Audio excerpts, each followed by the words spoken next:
We are Gold Ivy, a health company dedicated to simplifying health and wellness. Tune in as we search to find the deep, real, and raw truth. We're here to talk big, no room for small talk. It is our mission to inspire, seek growth, simplify the action steps, and build confidence. You decide what works for your daily life and how to transform our lessons into your gold. Are you ready to step into your power? Now is the time.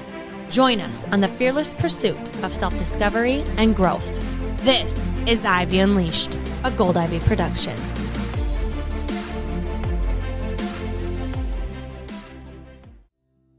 Who's looking for a way to connect more with their partners?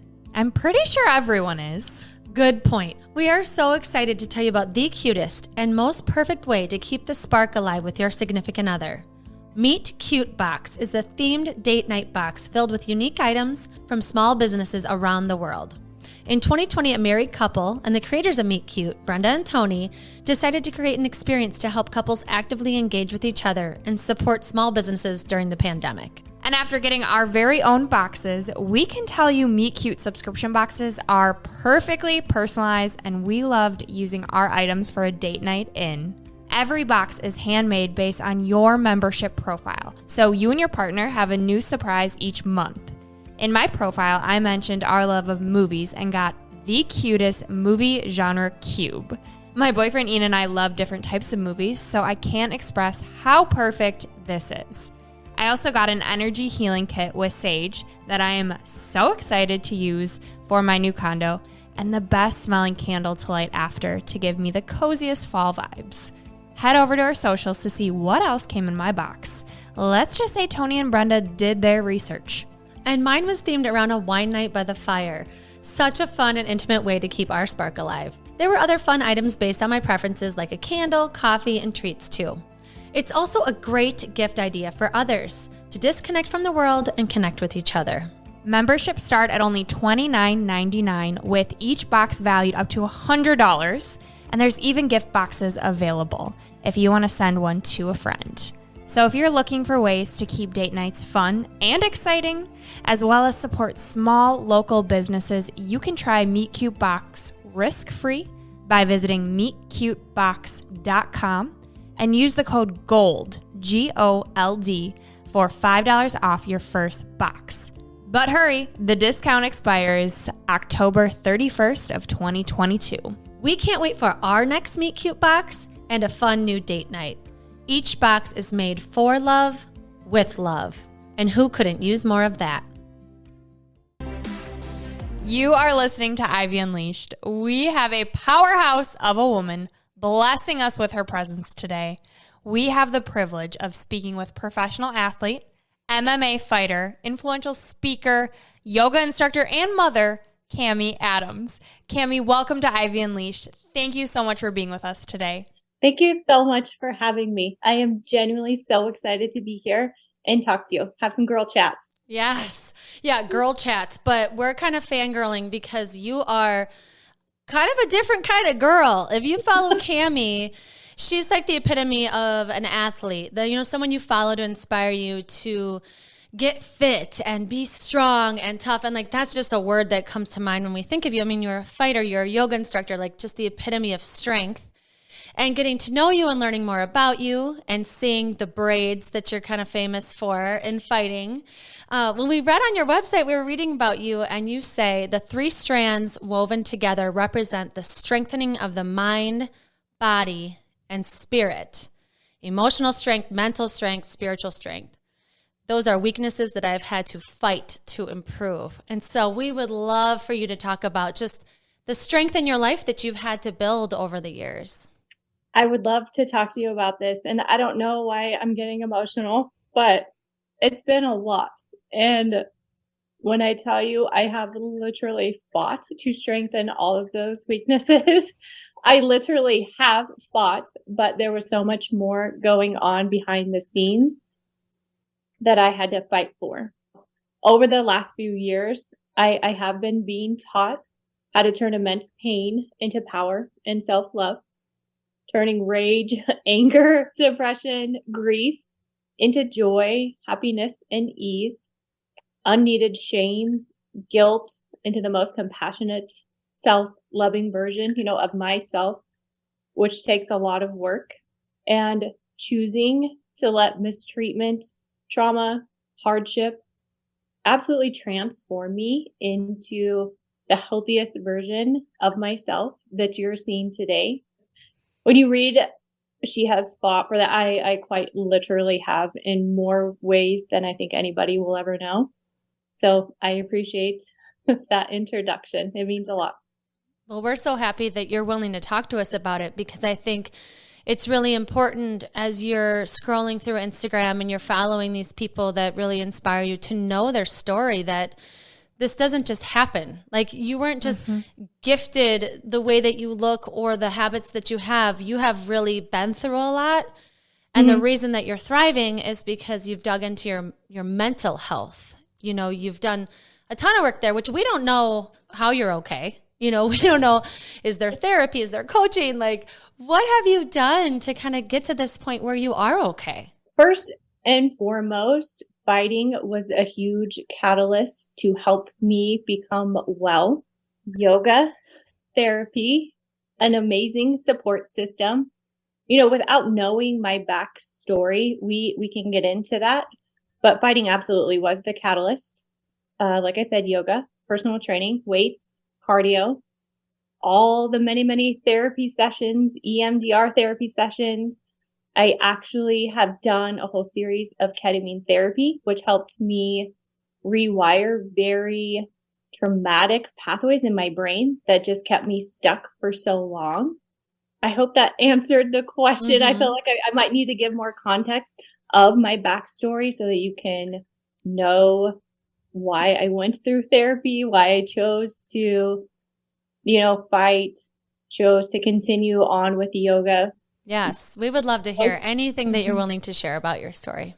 So originally what got me into fighting was fitness, but there were glimpses and little prompts throughout my whole life that showed me that I was a fighter. Growing up, I had a little bit of attitude, a little bit of sauce, but in a good way. I was always an athlete. I was always down for like backyard boxing nights. For some reason, I thought that was so cool and interesting. I was like, yeah, let's do it. Fighting was not even an avenue at that time for me in life. Fighting wasn't where it is now. It was very under the radar, especially for females. There wasn't even a path that I saw for female fighters to actually have a career as a professional fighter. I didn't even know that that was a thing. Through fitness, I had really taken a liking to fitness kickboxing. I was always into self-defense. I thought that was really neat. It just piqued my interest. I just felt so badassy when I would learn moves. And eventually, I will tie this all together. But I had a daughter very young. And after I had her, I signed up for a college credit at this rec center. You could take fitness kickboxing. I was like, great. I needed to get out of the house. I needed something new. I needed to start moving again. After having her, and if you're moms, that you just need to get out of the house and do something at some point. That's what piqued my interest. I was going to college, but then I could get this credit while being fit, getting back into shape, and then learning these new skills and technique. So I would bring her. I'd either drop her off at my mom's house, or they had a kids center at the gym. And I would do kickboxing classes with a bunch of college students and a bunch of moms. And I would just go way too hard. I was intense. I just was. I was passionate about it. I picked it up easily, and I enjoyed that class for the semester. I continued to go for a little bit after that. I continued to learn basic techniques, but it wasn't actual fight skill. You're kicking the bag that has the water underneath, so the bags are kind of always jiggling and shaking, and you're stopping and you have to adjust it. And it just wasn't quite what I was looking for. Being an athlete, I had that intensity. I had picked up the skills very quickly. So something in me was just always motivated to find the next level of training.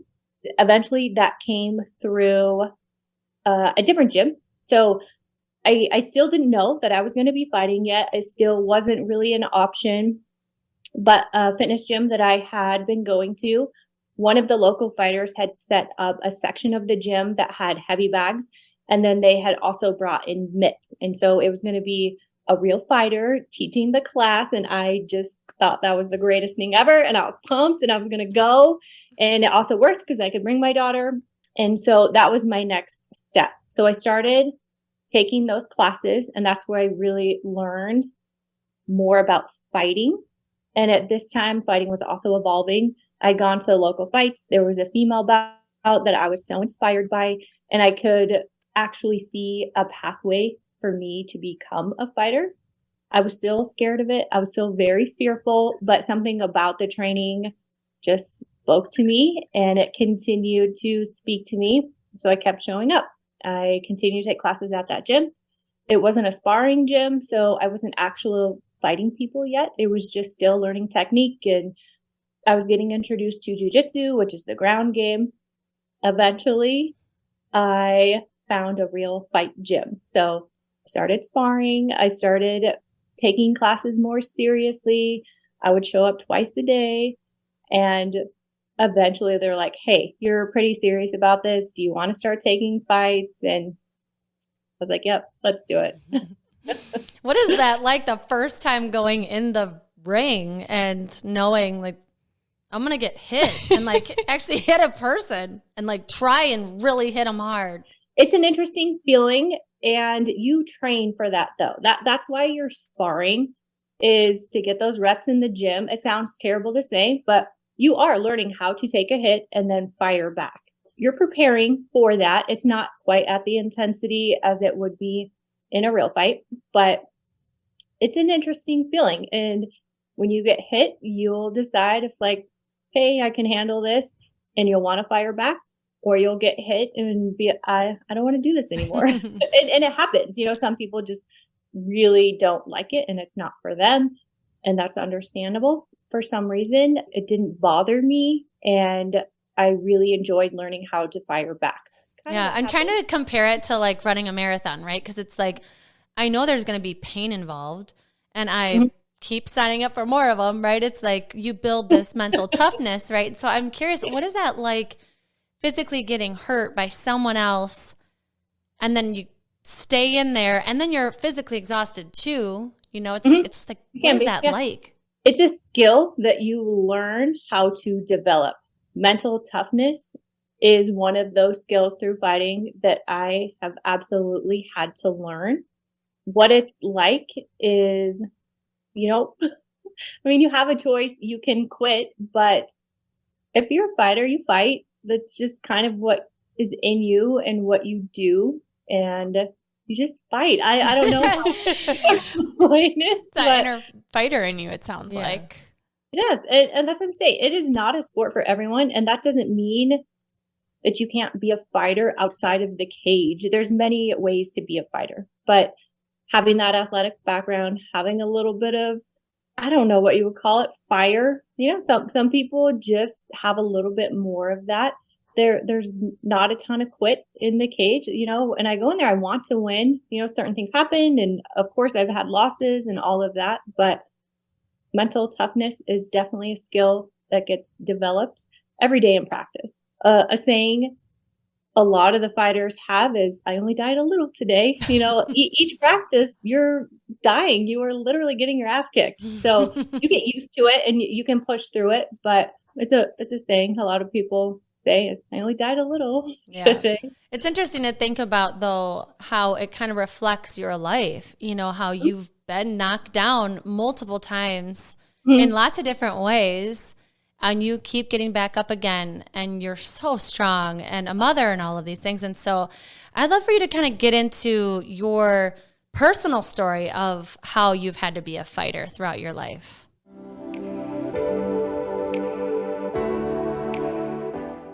Dale, you opened your gym. Can you tell our Minnesota listeners what it's called, where it's at, and how it's going? Yes, it's called Farrell's Extreme Body Shaping in Maple Grove. We're officially open for business. The energy is amazing. People are excited to be back on the mat, just like pre-COVID days.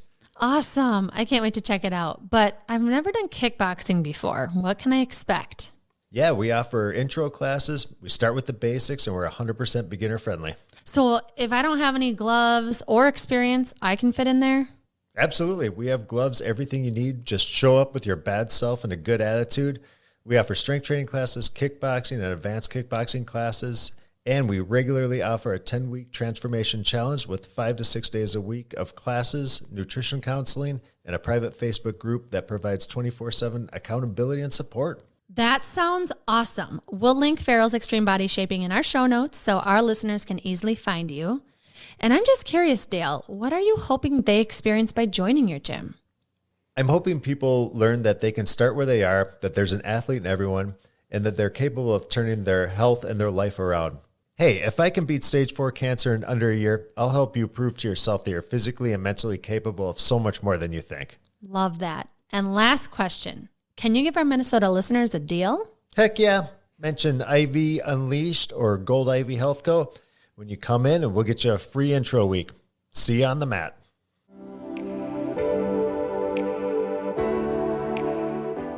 A part of my story has been choices that were unwise on my part, which I take accountability for. Some of the things that I've had to fight through are other people's choices, that caused me a lot of pain and grief. So being a young mother is part of my story. So I had my first daughter when I was 17. It was with a boyfriend that I'd been dating or going out with for a few years. I ended up getting pregnant. I chose to keep her. We ended up getting married, and I'm so grateful for her. She is one of the biggest blessings of my entire life. So we love her. When I talk about having to fight through motherhood, it's not because of having kids young or not that I didn't want to be a mom. There was just a very unhealthy circumstance involved with, being married and being a mom. So I had to fight through a very unhealthy situation for a long time, which I ultimately chose to leave to take charge of my own well-being. That took a lot of fights. I know more than a few women that choose to stay, in circumstances where they absolutely are not being treated right. And that hurts my heart, but I know every circumstance is different. I'm grateful that I was able to leave and stay away. Thankfully, I have closed the door and healed from that chapter in my life. So when I talk to you about it, I don't want it to come off as victimhood or anything other than realizing it was a very unhealthy circumstance. I needed to take charge of my well-being, and being a fighter and fighting absolutely helps me do that. So again, I'm grateful for the sport and grateful that was a skill that I continued to develop to keep moving forward. When I talk about my story out loud, I'm just like, wow, this sounds like a lot. Because it is. It is a lot to leave a relationship when you have a child with them and be a single mom. That is a lot. It is. I had a wonderful support system. My family is amazing. I have very loving friends, and I'm very grateful for that. A lot of people don't have that support system either. So that's something else that I'm very grateful for. Choosing to leave and taking charge of my well-being. I had moved in with my parents. I show up with my 2 daughters. We had 3 hamsters at the time, a little dog, and we just showed up at my parents' house, and they were letting me live with them. During the time that I was living them, we had gotten a phone call in the middle of the night that my younger brother had chosen to end his own life. And leading up to that point, my brother had been struggling, but you don't always think that that is an option someone will choose. And if you saw my brother, very handsome, he was a college athlete, very charismatic, funny, outgoing, just the epitome of an all-star, a stud, just that popular, likable, kind, good human being that everybody gravitated towards. While I was living with them, that happened. And your body, your brain can only handle so much trauma.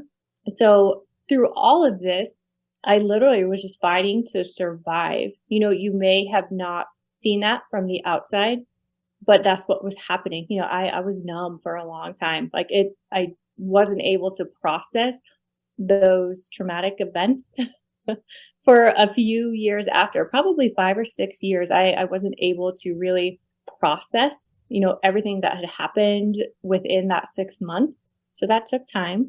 But those two circumstances definitely changed my life in different ways. And again, fighting is really what kept me showing up for life. I was excited to go train. I was excited to get fights. I was excited to see the guys in the gym. It gave people something else to talk to me about instead of, oh, you got divorced. Oh, your brother passed away, which, is just interesting. Bless people's hearts. They don't always know how to talk to you during traumatic events. So fighting again was just a wonderful blessing in disguise that kept me pushing past all of these things that I wasn't able to process or quite handle yet. Yeah, and you mentioned a lot of different healing modalities in the beginning of our conversation. Yeah. I'm curious, at what point were you ready? How did you know you were ready? And what was that first step outside of fighting for you? I think I realized I was not feeling a lot of things, and that got frustrating. I wanted to feel well. I wanted to have a clear mind. I wanted to have just more ease and peace within myself. There's a lot of negative feelings that come with grief.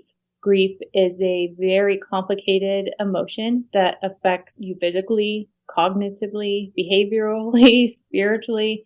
It affects all of those things. And most of the time, they're not real positive feelings. Being divorced, especially within an unhealthy situation, there was a lot of shame and guilt that I carried. Losing a brother to suicide, there was a lot of shame involved, which absolutely there didn't need to be. It is just two very uncomfortable topics for people, community in general to talk about. There was just a lot of uncomfortable feelings that I didn't want to carry anymore, I think was the biggest thing. And I was ready to move past continually talking about all the things with the marriage, move past my brother's situation. Not that I'll always continue to share his story and what I learned from that. And so grateful to be his sister, all of those things. That doesn't mean that, I don't love him and don't want to talk about him. It's just you finally get ready to move on from those parts of your life because it was extremely heavy. And I didn't know how heavy it was until I did start to heal. And then I had to feel a lot of things, but slowly and surely, I started to feel lighter. I started to be able to feel joy. I started to feel happy. I was able to actually connect with people, have relationships that took me away from all of that pain, that I was carrying. I feel like I carried it very well, but it was heavy. And I just came to a spot where I was ready to not live in that space and energy anymore. Yeah. And obviously this is your story and how it felt in your body and how you got through it. But you're also a single mom with 2 daughters that you have to answer all the questions that they have about divorce and their uncle, and then they're living with their grandparents who are grieving too. And so what was that like, being the mama bear in the midst of all this pain and transition and grief? Yeah, bless my parents' hearts. When I look back to when all of this happened, I still can't even imagine what they were going through. That makes me so emotional to think about. My parents are amazing people. Yeah, so grateful for them. But my kids were pretty young when it happened. I mean, not pretty young. I think they were 8 and 6. So they definitely have questions, and I'm very open and honest about all of it. I just had to show up. I really didn't have another choice. I don't have an answer other than I just had to handle it. You just show up. I think with a lot of traumatic events, that survival mode does kick in. And I lived in survival mode probably for the next 5 years, but you don't really understand that until you start to come out of it. And then you realize, wow, I handled it and I survived, but that was a lot. I think you can start processing the harder emotions, once you get out of survival mode. But like I said, I wasn't able to process and feel a lot of things, thankfully, until a couple of years ago when I was in a healthier, safer spot where I was able to process a lot more. Yeah. I'm curious what that work looked like. Mm-hmm. Like for someone who does feel like they're in fight or flight and is ready to do the hard work, where do you start? And people lean on listening to stories of people who have gone through it, and that's really our mission here. So I'd love for you to share what some of those practices were that you really felt like transformed you. Something that I do feel like it's a gift is I have a good amount of self-awareness. I was self-aware enough to know that my anxiety was out of control, that my depression at times was debilitating, that I was having ruminating thoughts and I was stuck in this continual loop. So I had to sit with myself and really figure out what my unique coping skills would be, what would fit into my life that I could actually apply to start helping myself heal. And for me, that was yoga. Whenever I would walk into a yoga room, that peace, the community, the uplifting energy was just so healing for me. The doors would shut and I could just go into my yoga practice. I didn't have to think about life for that next hour. I could sit in stillness. I knew that I was safe in the yoga room. I intuitively knew that it was a safe spot for me and that I was processing a lot of things during my yoga practice. That was a huge tool for me, a personal coping skill for me. Some people don't enjoy yoga, and that's okay. Yoga was more of a container for me to start feeling, processing, be in a more feminine, softer side of me where I just didn't have to survive, fight people. It was just a very soothing, gentle way for me to start processing heavier emotions. I did a lot of therapy. I did do EMDR therapy, which led me to find ketamine therapy infusions, actually. When I talk about ketamine, I really want to make sure that people know it was through a medical practice. It was with doctors. It was a very reputable facility. Ketamine has some negative connotation to it. So I just want to make sure that people know how I was using it. And that was extremely helpful for me. I networked with quite a few people that had also tried ketamine IV therapy, and it didn't work quite as well for them, but I feel like it worked really well for me because I was more in a depressive state and I really needed to process traumatic events and fire and rewire pathways that really had short-circuited due to trauma and being in an unhealthy situation for so long.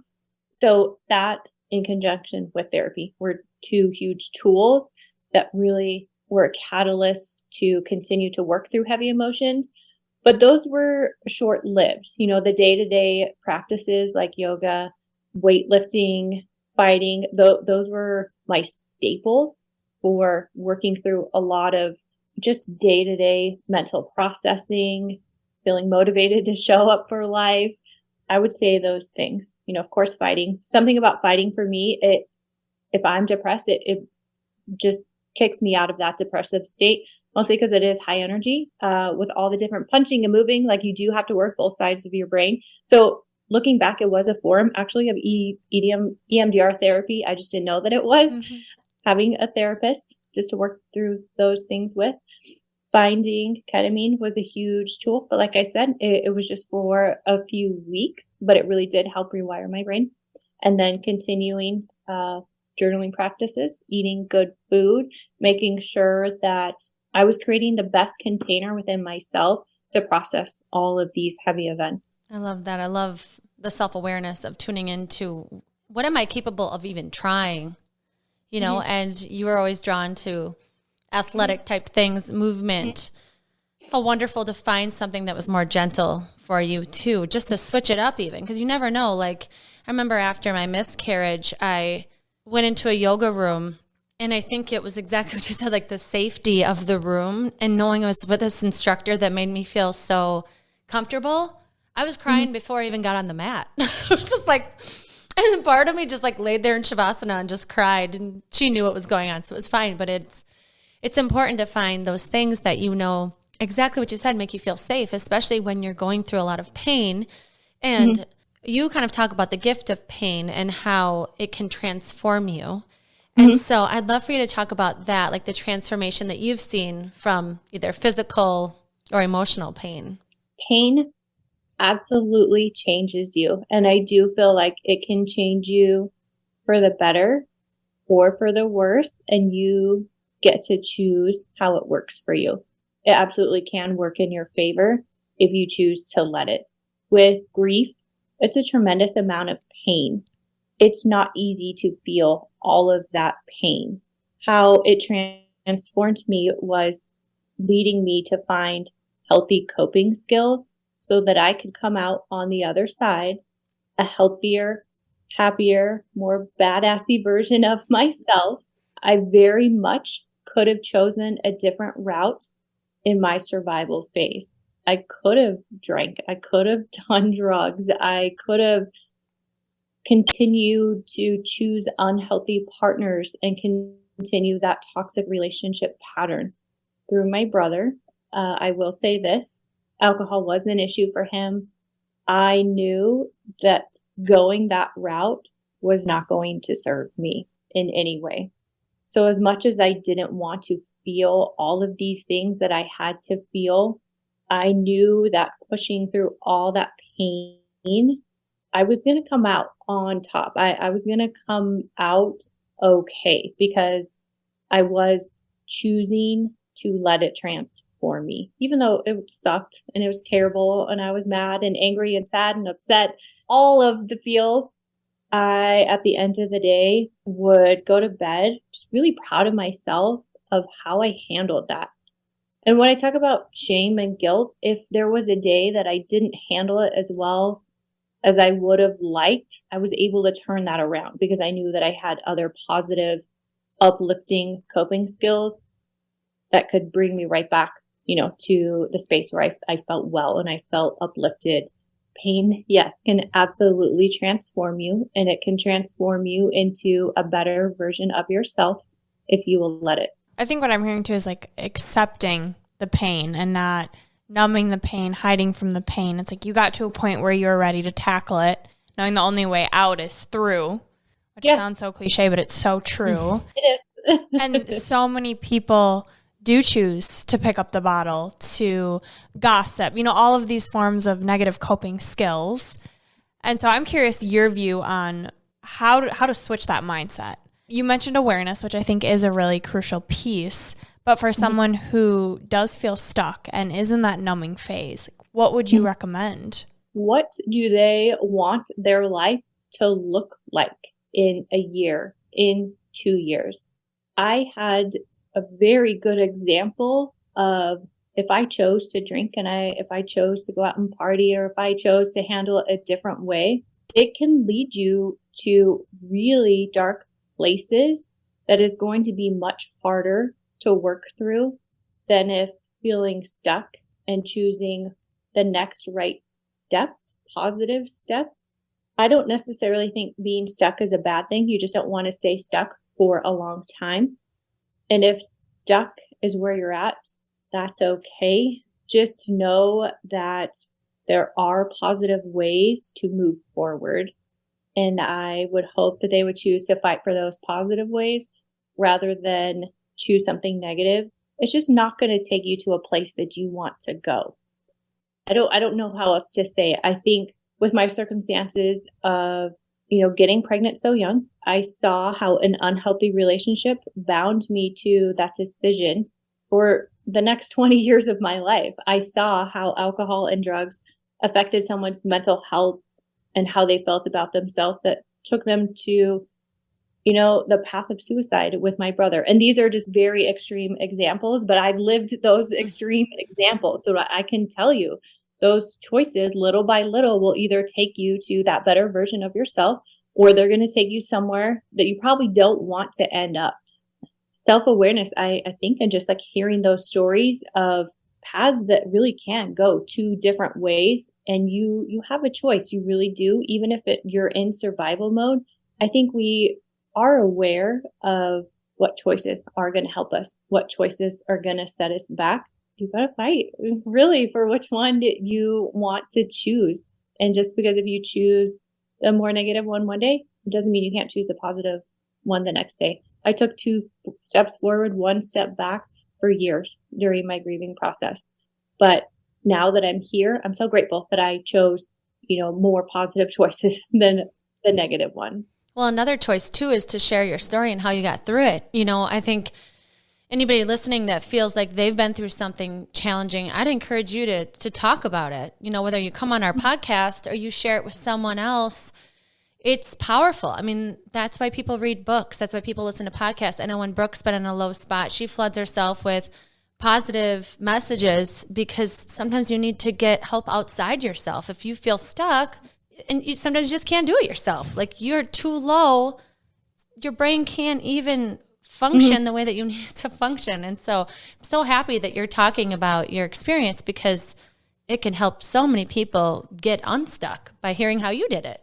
I hope so. I mean, that is the point in sharing such intimate details of my life. It's a lot, but I always share it in hopes that it can help someone. When people see the success side of my story, I'm so proud of that. But I'm more proud, of all the hard work that it took to get here. And I'm happy to share that, to let people know healing is possible, feeling alive, joyful, happy. It's possible. But I had to choose that. I really did have to choose day in to get my ass out of bed, to go to the gym, to go to my yoga classes, to read my books, to journal, to choose healthy partnerships, to choose good friends. I had to choose that. And that wasn't easy every single day. You have 2 daughters that have watched this. I keep thinking about them and like having a mom that's an MMA fighter, like that's so badass. And more than that, like you're a yoga instructor and you have an awesome, powerful presence on social media. So I'm curious how your daughters feel and how you've kind of shared this image of strength and being a fighter with them. What has that been like? We would have to ask them what it's like. They absolutely have seen me struggle, but they also have seen me work really hard to be well and succeed. So I know when people ask them, oh, your mom fights, they're like, yeah, it's cool, but it was so much more than that. Being an athlete and then having kids, they're in the trenches with me. They are sometimes at home when I'm at the gym. They're eating clean food with me, whether they didn't want to have that dinner.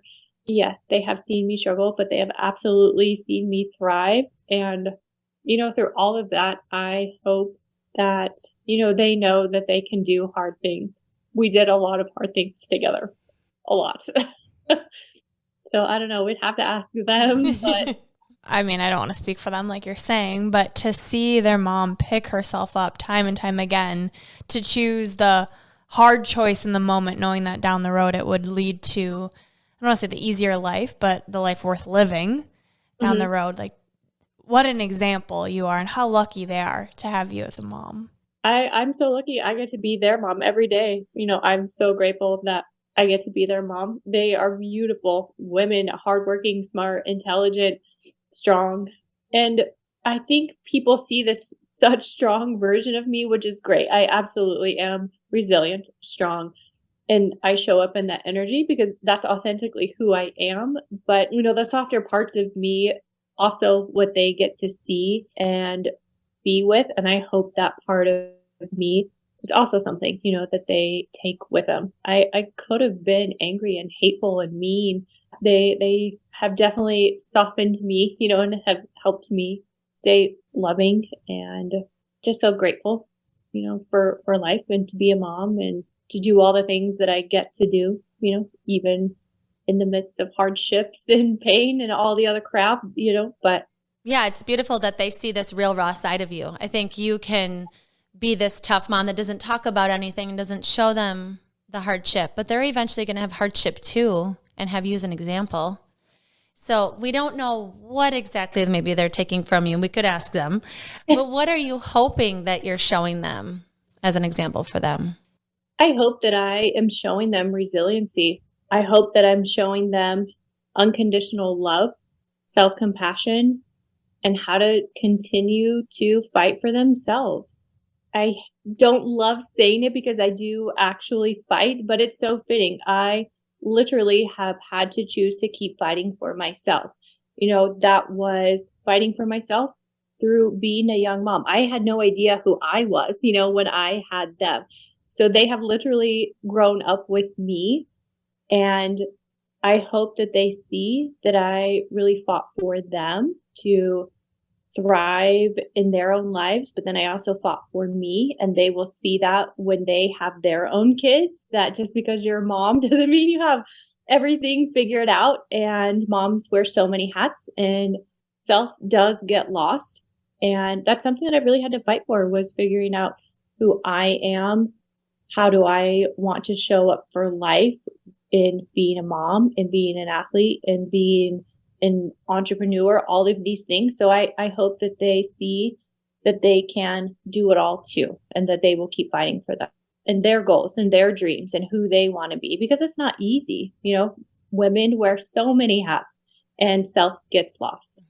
I love that message. And something I keep hearing you, when you say fight, what I'm hearing is taking ownership, that you have the choice, and which choice you choose is ultimately yours. So I think that's an awesome reminder that if you're feeling lost, if you're feeling disconnected from you, like, that is on you to do the work to find yourself again. Something that really stuck with me was, no one's coming to save me. If I want to feel better, I have to do the work to figure it out. And it's not easy, but it is worth it. And so as you're saying that, all I can think is that radical honesty with yourself, sitting down with yourself and be like, something's got to change. What choices are you making? Hold that mirror up to yourself and take ownership.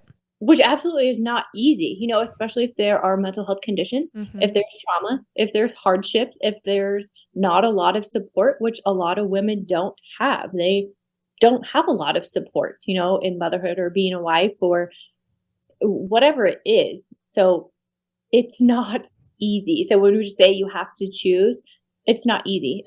It would be very easy to choose to, stay, like we talked about, stuck and living the same life day in and day out, which is fine. If that's what you choose and that's what makes you happy, there's no judgment, there's nothing. But if you do have that passion or motivation or knowingness that there is more, you can be doing more, it absolutely is possible. And you will have to choose to go in that direction day in and day out. Yeah. At what point did you decide to create your business and become an entrepreneur in the midst of all of this? So I'm a personal trainer. I was always into fitness. I did fitness competitions for a long time. So I got into personal training. What was a unique niche that I had was the fighting and mitt work. And so when I realized I had this other skill that not a lot of trainers had, I just ran with it. I knew how empowering mitt work was for me. So I started to teach women. I started to do group events. And then, with being an athlete, I had certain sponsorships available to me. So I started putting together these group workouts for women. It kind of took off from there. Not every woman fights. Not every personal trainer, can offer that specific type of training. So I just put it all together, with the purpose of empowering women. As cheesy as it sounds, we need it every single day. We need people to motivate us, to uplift us, to show us that there is more than what we're currently doing or living. It just came together, and I just ran with it. I love that though. It's like you've said from childhood, you had this interest, right? And I think I did. Yeah. We all have these things that speak to us, and they're the thing that makes you weird, right? It's this this thing that makes you weird, or the black sheep, or stand out, or you're weird for a reason, or it's calling you for a reason. And I don't know how many years it took you to realize that. But then you can create a business out of it. It's like your uniqueness is what will set you apart in the business that you could own or the life you want to lead. You're not a weirdo. Like you can do what Camee did and coach women and train women and men to get into fighting and to see how it can empower you. It's awesome. And that's the thing with fighting. I don't think people pick up the training because they actually are going to fight. That's not the goal for most people. The goal for most people is they want those attributes. They want to feel confident. They want to gain that mental toughness. They want a new way of training that is more exciting than just walking on the treadmill, or maybe they get burnt out with their weight. So I think that's what is so appealing about even the training is people will gain those benefits. That confidence, that self-assurance, that, you get a little gritty and you do feel a little bit badassy. Like it is very empowering to hit mitts and take a punch and throw back. All of those skills are awesome life skills that anyone, I think wants to obtain, even if they're not going in the ring to fight someone. So I'm curious what life right now looks like for you, because you started personal training, you found your niche, your uniqueness, and it's working. Yeah. And so right now with being an entrepreneur, what does that look like for you? Right now, I am currently living in Las Vegas. I'm originally from Utah. Both of my daughters are in college now, living their best lives. So I have this unique opportunity to have some freedom. And I wanted to get out of Utah. I wanted to get out of my comfort zone. So I'm in Las Vegas. Las Vegas is the hub for fighting. So there's a lot of fight stuff going on and happening, but I am actually teaching yoga to athletes. For all athletes, their sport eventually ends. So I'm on the tail end of fighting, and I realize that, but it gets me excited to move on to the next chapter in life. I am so ready to close chapter 1 of all of that and move on to chapter 2. So right now, I am still currently training to fight. I got offered something in February. So I'm figuring out if that's, the route that I want to take, and I want to take that fight. But I am also creating and building yoga for athletes. Yoga is just such a nice complement to all of the high intensity training that I was doing, but then also allows me to work with the community, work with the everyday woman, and do yoga and mitt work and combine both of those things together. So that's what I'm up to now. I still do a lot of social media things. I am moving into speaking. It is a lifelong passion of mine. I was born with this story, and there's a lot that I still want to share and speak. So a lot of athletes go that route of speaking. So that is part of the plan. I am honestly enjoying where I am right now in life. I've actually never been single and not had kids. I did life backwards. So like I told you, I had them really young. My girls really young. I was married really young. And this is the first time ever that I've been on my own, not living with children and being in a new space. So I'm in a good spot. I'm working all the business opportunities and growing my brand and my business, and really taking downtime to enjoy where I'm at, because it's a beautiful spot and I'm savoring every moment. It's taken a lot to get here. Oh, we're so happy for you. That sounds, it's like full circle. Like you said, it's like it really kind of went backwards, but yeah. And you as a business owner now, and then like just owning your life, and now, from seeing how you're running your business and reading your mission statements and seeing you on social media, like what message you kind of hoping to deliver to your audience, your followers, your clients? I am teaching women how to be resilient. My message is keep fighting for you, and life is working for you, not against you, but you have to choose to let it. Oh, it's so powerful. I love that. And you can tell by following you and hearing you speak, like you are doing just that. I couldn't sum up a better mission. I'm going to put it in better words. So thank you so much for your vulnerability, for sharing your resilience with us. It inspires us. And Andrea and I have that fire within us, and speaking to other people who have that just helps light other fires around us too. So important to share the work you're doing, and we're so grateful for you. we're wondering where people can find you because they're going to want to follow you after listening to this. And I would love to have them in my life. All of my social media handles are at Camee Adams. Camee is Camee. That's just a different way of spelling it. So hopefully it's a little easier to remember. And then Adams. And for a lot of my story and how to contact me for personal training or group events, workshops, it's my website, which is www.cameeadams.com. All right. And now it's time for your 3 gold stars. One of my gold stars is finding coping skills that work for you and your life. We absolutely need positive coping skills. The second gold star would be movement. I don't know how many times I have felt depressed, anxious, grief, whatever that emotion or feeling was, and I just went out and moved and it changed my whole day. So get out and move, please. It's so helpful. And the third gold star is keep fighting for you. No one else is going to do that for you. All right. Next up are our 3 questions that you have no idea what we're going to ask you. Unleashing Ivy questions. And mine just has to do with just from following you, just like absorbing your content, and you're multifaceted, right? You don't just talk about fighting. You don't just talk about grief. You talk about life and all kinds of mental health struggles and tips for, excelling physically. I feel like you've taught me so much just from going through your content. And one thing you said in one of your posts really struck me, and I feel like I would love for you just to elaborate on this. So you said, do your daughters a favor and raise them to be okay with people not liking them.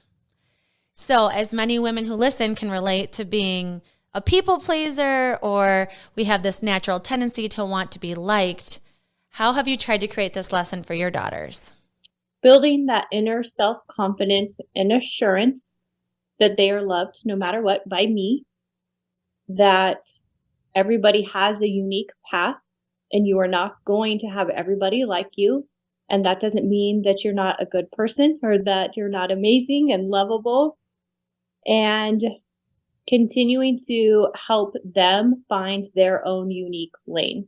Like when you are doing something different, it is different and people are unsure how to approach you, or you get worried how you're going to be perceived. And they're beautiful, strong, talented women. And it's okay if people don't like them, if they are shining bright, if they are succeeding. People don't know, all the things that people go through to get to where they are. Most often we just see people succeeding and you don't see, all the behind the scenes that got them to where they've gotten. So I really just make sure that they know that they are loved by me unconditionally.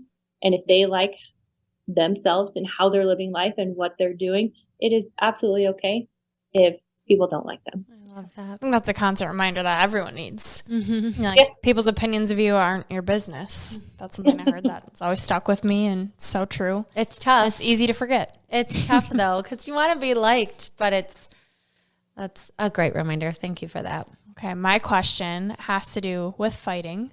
Your nickname is Double Whammy, and I want to know why. I want to know why too. This is what happened. My second fight, my fight gym was putting on the local fights. And so they were in charge of the announcing, putting on the event, all of the above. So it's my second fight. I didn't have a nickname yet. Usually they are appointed to you. That's just how it works. And they said, Camee, double whammy. And I was like, what is this? But it stuck and I've kept it. And I've never asked why they gave me that. I just said, cool, okay, my name. I guess it kind of rhymes, like Camee Whammy. It sounds good, and it rhymed, and it worked. Was it around the time that the Double Whammy show was on TV? I don't think so. I never heard of it. I don't know. I tell myself it's because I did fitness and fighting, but I have no idea actually why they gave that to me. But it's worked. Camee Double Whammy. I love it. All right, and last question. What is one thing you wish you would have known sooner? How capable I am. all of us have a tremendous amount of self-doubt. And again, fighting really just showed me how limiting my beliefs were and how capable I really am. Beautiful. Love it. We could talk to you forever. I know. You are full of gold. Again, thank you. Thank you for having me. Yes, we're so grateful for your time. And we can't wait to support you come February, if that is something you do decide. Yeah. Got 2 fans here. Yes. Yeah. We'll fly out to Vegas, come watch a fight. Yeah, it'd be fun. I just want to thank you too for, like Brooke said, your vulnerability and, being a social figure is, I think, so important when you have that visibility to people to show what you've came through so that they don't think you're just like you just had a walk in the park. Like, everybody has a story, and I just want to encourage, share it. If you're listening right now, share your story like Camee has, because you can look at her and think that she hasn't been through anything, and you've been through tremendous amounts of pain and grief, and showing the world that you are a fighter in many ways is so powerful. And I'm just honored that you are a part of Ivy Unleashed. I feel like I just want to hug you. I hate that Zoom is what we have to see you through, but thank you so much for being here. Yeah, thank you for having me, and thank you for creating your business. I know it's not easy, and it's inspiring to see women also doing their thing and thriving and succeeding. It's beautiful. It really is. Well, we leave our listeners with a piece of gold. This is a quote that speaks to you. Would you like to share yours with our listeners? It's keep fighting for you. No one else can do that for you but you. So keep fighting for you. This is Gold Ivy signing off. Listen to your truth and go chase your gold.